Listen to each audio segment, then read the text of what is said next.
All right, hey there, fellow coder. If you are looking to learn more about Dockerizing and hooking up a MySQL Docker instance to your Spring Boot / React app, well, stick around because this video might be of interest to you.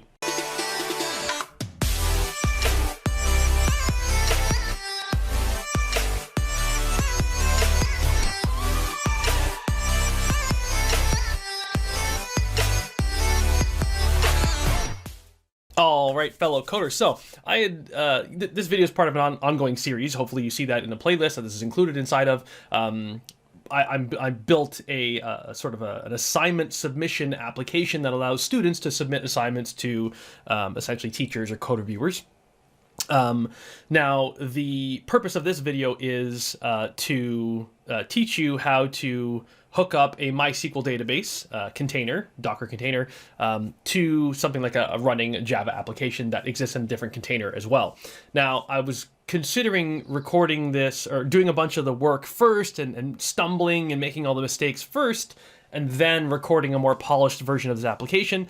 But that's just not how I like to do things. I like it when you guys see me struggle. I'm not a DevOps person. I'm not a Docker expert. I'm a coding expert, not a publishing my code type expert. So you'll have to just bear with me. So what I'm starting to do here is I'm starting to look for a MySQL Docker container or image that I can download. So I go to hub.docker.com and I type in MySQL and hit enter in their search, and I see that MySQL is there's an official MySQL image. Cool. I'm going to click on that guy, and they have some explanations, documentation on how to use the instance, which is super helpful. So it says, hey, you can start a server instance here by doing a Docker run with these commands, and it explains what the commands do.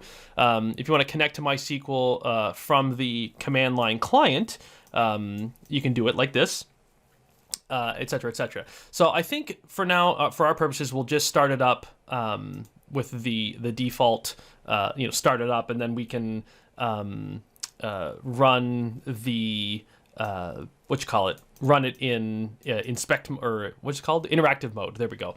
And then log in to MySQL that way so that we see all the steps. That's my hypothesis anyway. So cool, we can do that, and there's a bunch of stuff about how to compose this. We'll talk about composing later in probably another video.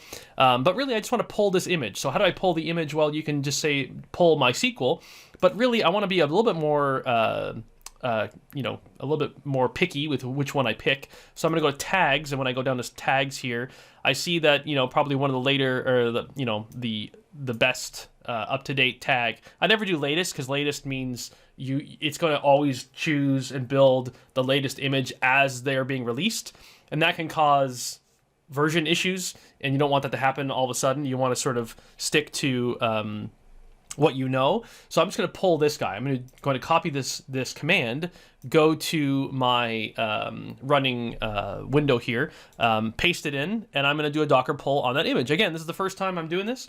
It might be asking me to log in if it gives me authentication failure. No, so I don't have to log in. Sometimes you might have to do a Docker login, but I guess I'm already logged in. Or maybe you don't have to do a Docker login. Cool, so I'll pause the video while that's downloading, but there you go, it's done. So now if I say Docker images, do I have now a MySQL image? I do, look at that. So we have MySQL 8 image, so I can do a Docker run on it, right? I want to run it in interactive mode because I do want to get into it and do stuff. And then let me go back to their notes. That's not what I want to do. Go in here and look at their, so Docker run, I'll give it a name. So you can give the container a name, which is not really a big deal. Sure, we'll give the container a name. We'll call it the MySQL container. And you can give it the MySQL root password equals something, and you can give it a tag as well. So let's copy that in. So the MySQL root password will be my secret password. I usually do, what do I do? Example password? Is that what I do? What's my normal password that I do for my demo purposes only type videos? I say, password 123, right. That's my demo password. Password 123. Do not use this as your MySQL root password. Hopefully I don't have to say that out loud to you. Hopefully you know to not make that your password. in any case, this is for demonstration purposes only. Cool. Now, and then -d will run it. Won't that run it in the background? Hold on a second. Yes. So we don't want to run it in the background. We actually want to, so we'll get rid of -d because that will run it in the background. I want to actually run this in interactive mode. Do we need to say MySQL tag? Let's say that we want to run it in with a shell. Although I think it said you can do a bash, right? Did it not say bash in here somewhere? In interactive example, maybe it wasn't a bash. Yeah, here. Oh, I see. That's it. You want to execute it after it's running. Gotcha. Okay. So let's just try this. Let's say bash and see if that works. Right, and then we need to use win. I don't understand why, but I guess that's just a Windows thing. So unable to find image bash. Oops. Pulling it from that's not what I wanted to have happen. So that didn't go as planned. Oh no, maybe it did. So am I logged into the MySQL instance? So I'm logged into something. The question is, am I just logged into an instance of bash, the bash image? Hopefully not. So how can we check and see if this is running our MySQL server? I guess we could run MySQL version. No, okay. So I think I messed up there. I think it went to the wrong. So if I do docker run, well, why don't I just follow the documentation, Trevor? Why don't I just try to connect to it from the command line client? That's literally what I'm trying to do. So network, we won't worry about the network right now. Actually, is there something running? Let me just check and see if it's running that container. So docker ps. So it doesn't look like there's a running instance. This is just listing out all of them. I really need to prune all of these, but anyway. Yeah, it created a bash, so that's not what I meant to do. Okay, but it's not running, so we can do this. And so we don't need a network. It's saying to use it with the --rm flag, MySQL -h.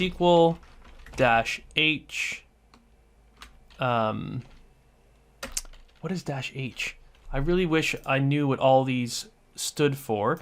Where some MySQL, which is right where some MySQL is the name of your original MySQL container. The following command starts another MySQL container instance and runs MySQL command line against your original MySQL container. Ah, I see. So this starts up one container and you're using another container to be able to use the command line against it. Interesting. Okay. Sorry. Now I understand what they're saying. So the first step is you run the container. Okay. So let's do that. So the first step is run the container. Call it,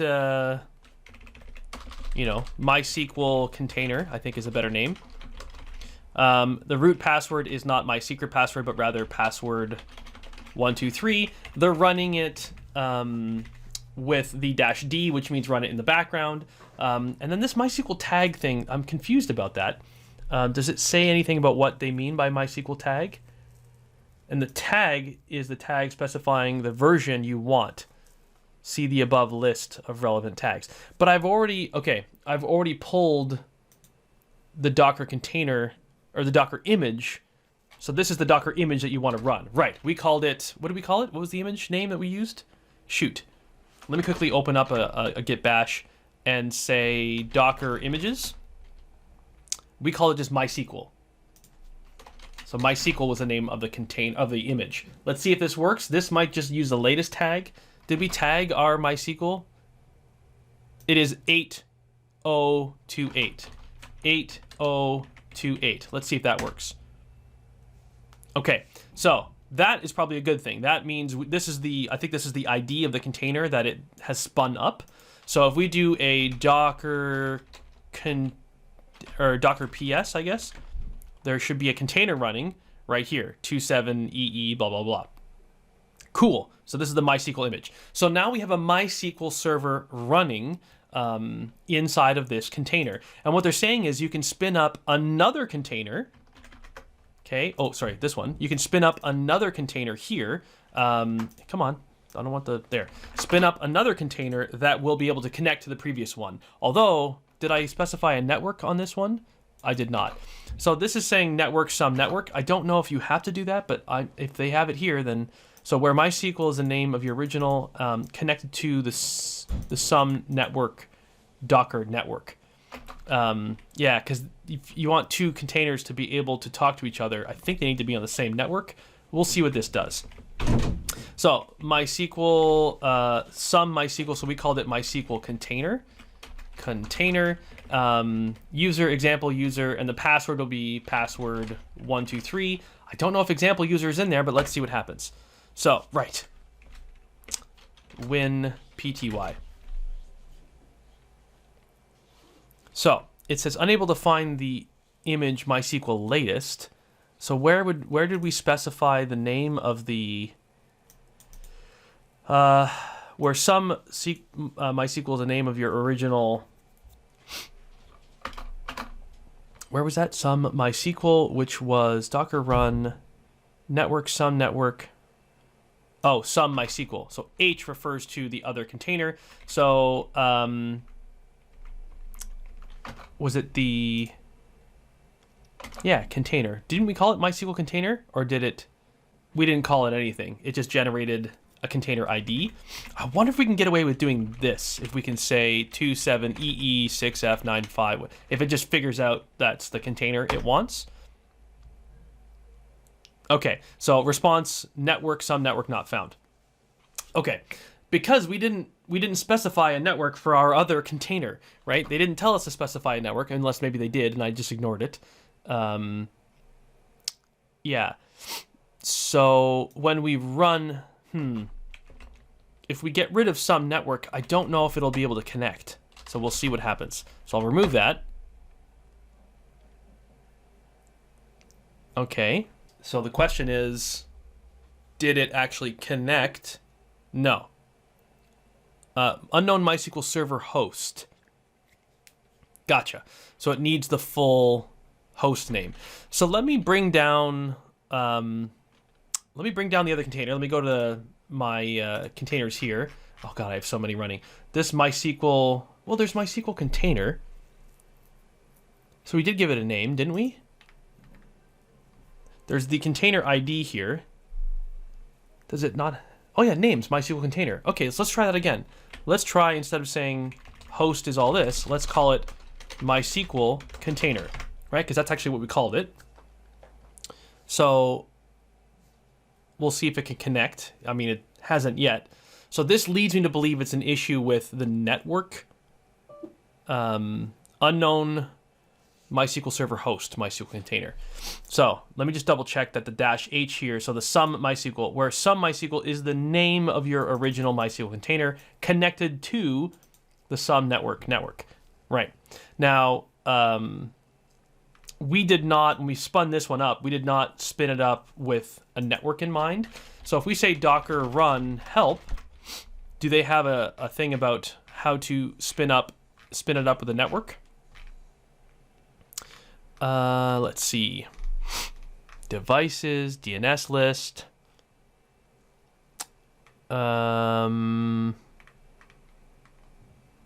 Interactive. Network. Okay, so basically what I want to do is I want to stop this other instance, this other container, I should say. So let me stop this container and delete it. And then come in here and run the previous one where we ran the Docker container up here. Let me just grab, so it was name some MySQL. Where's the one with name? Docker run name. Okay, so this one. So we ran it with the name of MySQL container, but now let's run it with a quote double thing network, and we'll call it the DB network. Okay, let's see if it runs with that network. Right, not found. So we need to create that network first, which I think is a separate command. All right, so I just did a quick query on how to create a network in Docker. This is just the Docker docs. So it's just Docker create or Docker network create options network. So we don't need any options, I don't believe. So we'll get rid of that. And then the network name, we wanted to call it db-network. Boom. So we've created a network. Fantastic.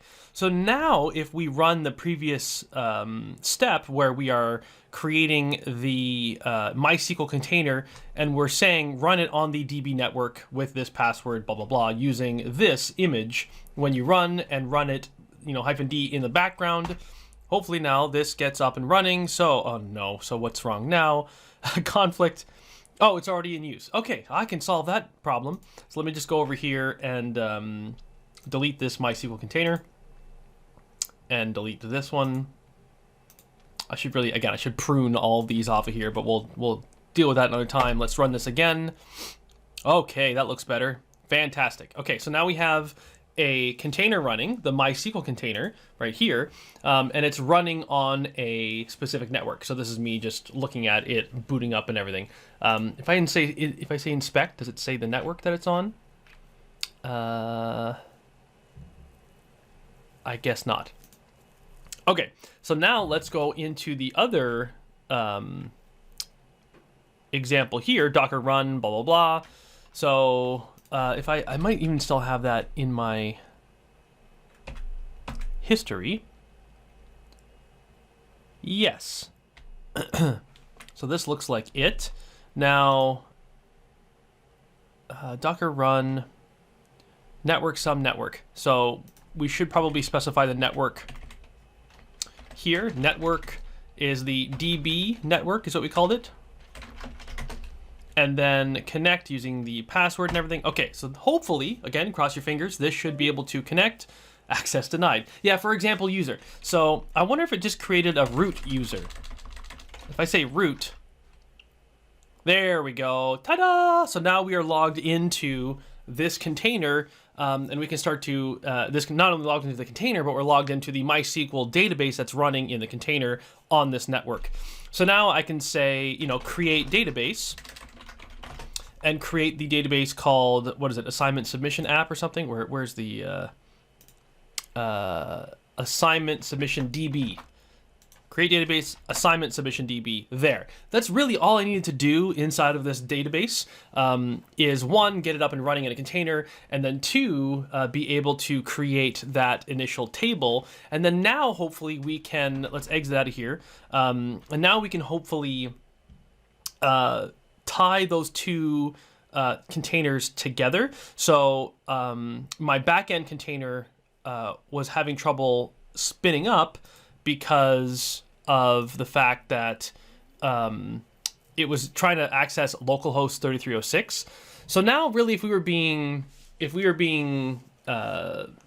good here, we would externalize this property, but I don't want to do that yet. We can do that when we compose everything together. But now this, instead of saying localhost, now we can say DB network, because that's what network we are looking at communicating with when we do all this stuff. So let's do that. Let's build a new image with that one changed file or properties file there. So for the back end, let us build the image again. So let's say Docker build. The name of the image will be what? Back end. Let's call this v2 as a tag, because this is our second. Let's just say 2. It's our second build of it. And then, do we need to do anything else? I forget for our build now. Let me just try to do that and see. Okay.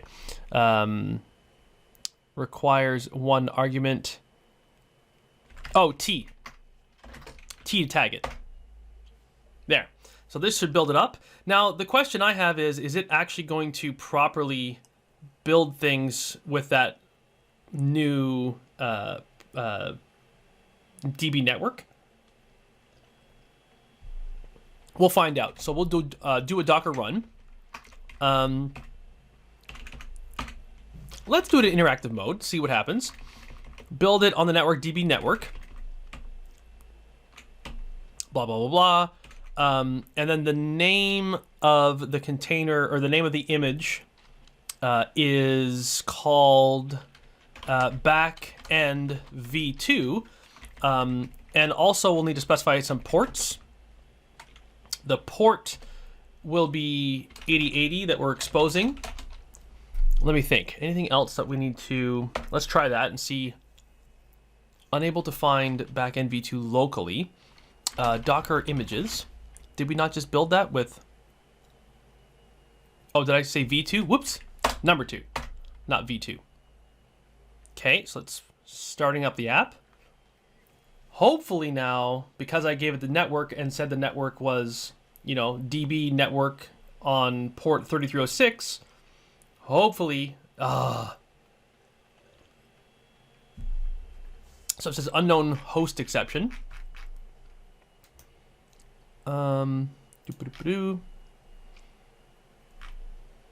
Communication link failure. Let me expand this a bit so that we can see more. There we go. So yeah, unknown host exception, DB network, which is unfortunate because I thought you would be able to do that. So let me do a quick Google to see how to solve that problem. All right, bingo. So I was putting in the name of the network here, but really what we needed was the name of the entire container. I think the name of the network is needed when you're composing or something, because I used the name of the network when I was using Docker Compose. So we'll get there, we'll cross that bridge when we get there. But for this, as you can see, this was the name of the container that we had created previously, MySQL container, which if I go to my containers and apps that are running, that's the name of the container, MySQL-container. So that's the property that we're gonna use for the URL for the JDBC MySQL connector. You don't even have to specify a port. You just specify the name of the entire container. So what I did was then I built an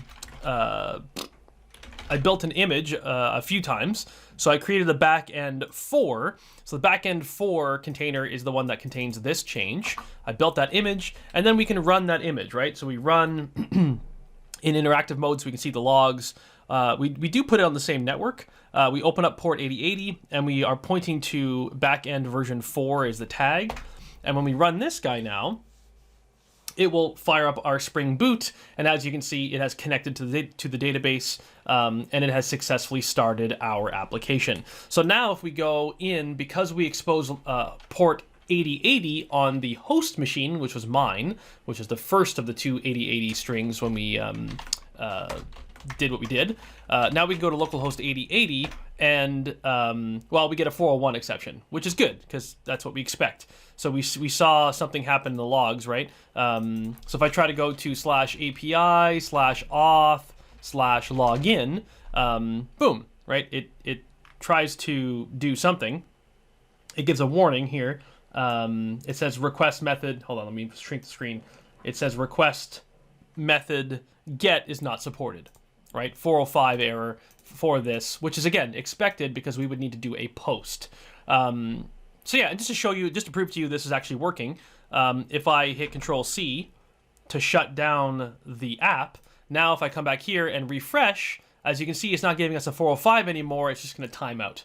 See, it says the host refused to connect. So just to prove to you that that container was indeed running correctly, it had started up our backend server, and it was talking to the MySQL container that we had created. So now we're in a situation where we have 3 containers, right, that we can get up and running with. We have a front-end container that has our React app. We have a back-end container that that holds and runs our Spring Boot application, and we can even tie it in with a container, a database container, that is all sort of self-contained in these 3 different Docker images. So with this in mind, now the next step is, how do we take all these individual pieces and plug them together so that they're running all in one place without all this, you know, all these fancy commands? I don't want to keep having to build images and then run them with all these, you know, arguments and then remembering all these names. It's just very confusing.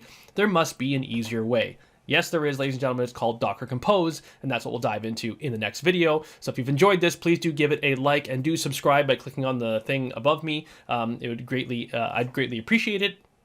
And hopefully we will see you in the next lesson in this series. So take care of yourself. As always, happy learning, and bye for now.